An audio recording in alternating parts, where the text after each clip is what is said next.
Assalamualaikum warahmatullahi wabarakatuh. Halo teman-teman semuanya. Gimana nih kabar dari teman-teman semua? Semoga teman-teman semua dalam keadaan sehat walafiat ya. Nah, pada kesempatan kali ini saya akan membahas tentang metode pembelajaran. Nah, berhubung metode pembelajaran itu banyak sekali, jadi saya akan membahas metode pembelajaran dari Idea Shower. Nah, sebelum masuk ke pembahasan, izinkan saya untuk memperkenalkan diri. Perkenalkan, nama saya Zilmari Zidni dengan NIM 71014-22097 dari Rombel Pendidikan Akuntansi A tahun 2022.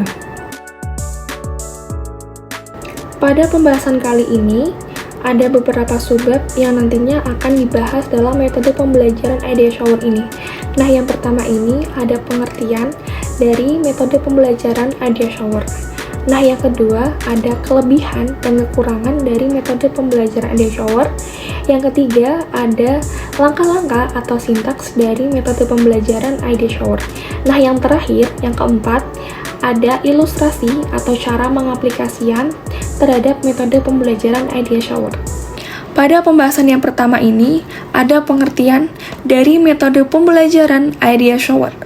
Metode Idea Shower atau lebih dikenal dengan metode curah pendapat atau brainstorming, menurut Rustia adalah suatu metode atau mengajar dengan melontarkan suatu masalah ke kelas oleh guru. Kemudian, siswa menjawab atau menyatakan pendapatnya atau komentar sehingga masalah tersebut berkembang menjadi masalah baru, atau dapat diartikan pula sebagai satu cara untuk mendapatkan banyak ide sekelompok manusia dalam waktu yang singkat. Metode brainstorming ini juga dipopulerkan oleh Alex Whitney Osborne dalam bukunya yang berjudul Applied Imagination pada tahun 1953. Osborne mengemukakan bahwa kelompok dapat mengadakan hasil kreatifnya dengan cara brainstorming. Brainstorming ini bekerja dengan cara fokus pada masalah, lalu selanjutnya dengan bebas bermunculan sebanyak mungkin solusi dan mengembangkannya sejauh mungkin. Pada pembahasan yang kedua ada kelebihan dan kekurangan dari metode pembelajaran Idea Shower. Saya akan menjelaskan terkait kelebihan metode Idea Shower terlebih dahulu. Nah, yang pertama, siswa berpikir untuk menyatakan pendapat. Yang kedua, melatih siswa berpikir dengan cepat dan tersusun logis. Yang ketiga, merangsang siswa untuk selalu siap berpendapat yang berhubungan dengan masalah yang diberikan oleh guru. Yang keempat, meningkatkan partisipasi siswa dalam menerima pelajaran. Yang kelima, siswa yang kurang aktif mendapat bantuan dari temannya yang sudah pandai. Yang keenam, terjadi persaingan yang sehat. Yang ketujuh, siswa merasa bebas dan gembira. Yang kedelapan, suasana demokratis dan disiplin dapat ditambahkan. Nah, yang kesembilan, yang terakhir ada meningkatkan motivasi belajar siswa. Next, ada kekurangan dari metode pembelajaran Idea Shower. Yang pertama, memerlukan waktu yang relatif lama. Yang kedua, lebih didominasi oleh siswa yang pandai saja. Yang ketiga, siswa yang kurang pandai atau lambat selalu ketinggalan. Yang keempat, hanya menampung tanggapan siswa saja. Yang kelima, guru tidak pernah merumuskan suatu kesimpulan. Yang keenam, siswa tidak segera tahu apakah pendapat yang dikemukakannya itu betul atau salah. Yang ketujuh, tidak menjamin terpecahkannya suatu masalah. Yang terakhir, yang kedelapan, masalah bisa melebar ke arah yang kurang diharapkan. Selanjutnya, ada langkah-langkah atau sintaks dari metode pembelajaran Idea Shower. Nah, yang pertama ini ada tahap pemberian informasi dan motivasi atau orientasi. Pada tahap ini, guru akan menjelaskan masalah yang dihadapi beserta latar belakangnya dan mengajak siswa untuk aktif menyumbangkan pemikirannya. Jadi nanti guru membuka pemikiran terhadap siswa untuk memberikan saran serta ide-idenya. Langkah yang kedua ada tahap identifikasi atau analisa. Pada tahap ini, Siswa diundang untuk memberikan sumbang saran pemikiran sebanyak-banyaknya dan semua saran yang masuk nanti akan ditampung serta ditulis tetapi tidak dikritik. Jadi, pimpinan kelompok dan peserta hanya boleh bertanya untuk meminta penjelasan. Mengapa hal ini diperlukan? Karena hal ini untuk memancing kreativitas siswa dan tidak menghambat ide-ide mereka. Yang ketiga, ada tahap klasifikasi atau sintesis. Pada tahap ini, semua saran dan masukan yang sudah ditulis tadi, langkah selanjutnya ini adalah mengklasifikasikan kriteria yang dibuat dan disepakati oleh kelompok. Jadi, klasifikasi bisa berdasarkan struktur atau faktor yang lain dari sebuah permasalahan yang diangkat. Yang keempat, ada tahap verifikasi. Pada tahap verifikasi ini, setiap kelompok bersama-sama melihat kembali sumbang saran yang sudah diklasifikasikan. Nah, setiap sumbang saran bakal diuji relevansinya dengan permasalahannya juga.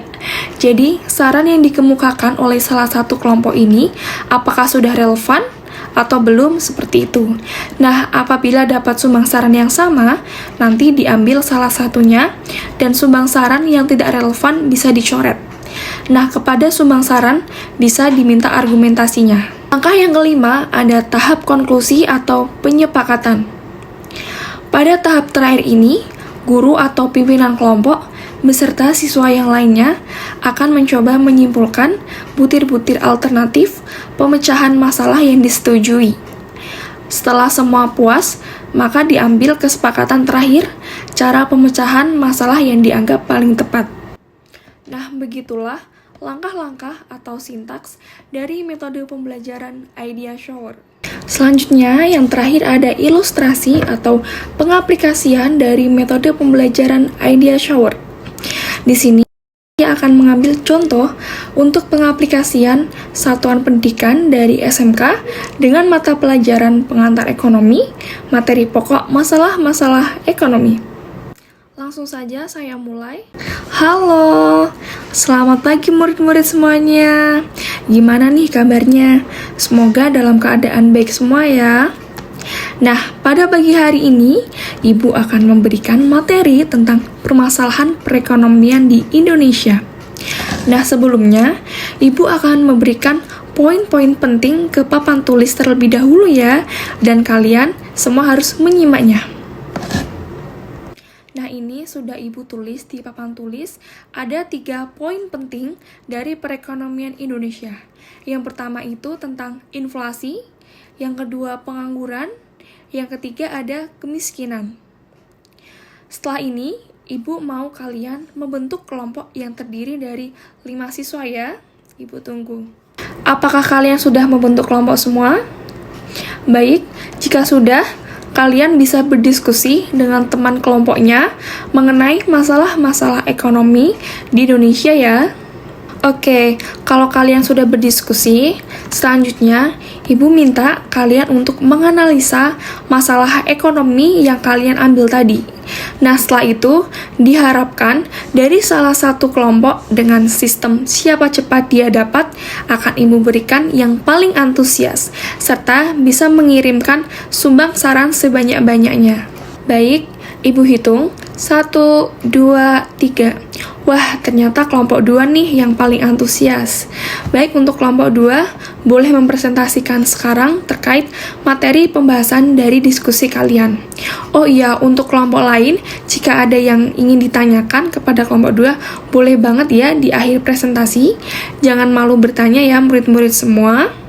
Tenang saja, untuk pertanyaannya akan Ibu tampung tanpa ada kritik. Baik, berhubung kelompok 2 sudah presentasi dan banyak pertanyaan dari kalian semua mengenai kasus pengangguran di Indonesia, setelah ini kalian semua harus menguji relevansinya terkait pengangguran di Indonesia. Halo, apakah setiap kelompok sudah menguji relevansinya? Jika sudah, Ibu akan menunjuk kelompok 1 dan kelompok 3 untuk membahas relevansi dari kelompoknya masing-masing. Baik, tadi kan kita sudah mendengarkan kelompok 1 dan kelompok 3 dalam menguji relevansi kasus pengangguran di Indonesia. Nah, berhubung yang relevansinya paling cocok dari subbab materi ibu tadi adalah kelompok 3, jadi mohon maaf untuk relevansi dari kelompok 1 ibu coret ya, karena tidak sesuai dengan subbabnya. Nah, kita sudah di ujung akhir pembahasan nih. Setelah ini, kita akan menyimpulkan butir-butir alternatif dari pemecahan masalah kasus pengangguran di Indonesia. Baik, Ibu simpulkan ya, bahwa pengangguran di Indonesia terjadi karena SDM yang lebih daripada lapangan kerjanya. Oleh karena itu, pemerintah seharusnya membuka dan memperluas lagi lapangan pekerjaan yang ada agar tidak terjadi pengangguran. Setelah tadi pembahasan mengenai pengertian, kelebihan dan kekurangan, langkah-langkah atau sintaks dari metode pembelajaran, dan di akhir juga ada ilustrasi atau cara mengaplikasikan metode idea shower ini. Nah, saya akan menambahkan terkait implikasi dari metode pembelajaran idea shower. Jadi, implikasi dalam pembelajaran idea shower bisa disebut kita tentang materi ekonomi berdasarkan dilihat dari contoh penerapan sebelumnya, yaitu di mana siswa dituntut untuk berpikir mengenai pendeskripsian pengangguran seperti pengertian, pengangguran itu apa, sebab-sebab terjadinya pengangguran, jenis-jenis pengangguran, serta solusi dari adanya pengangguran. Apa yang ditanyakan dari guru, siswa dapat mampu mencurahkan pendapat atau gagasan sebelum materi dijelaskan oleh guru. Mungkin cukup itu saja penjelasan dan juga pembahasan dari saya mengenai metode pembelajaran dari idea shower. Semoga pembahasan kali ini bermanfaat untuk kalian semua. Wassalamualaikum warahmatullahi wabarakatuh.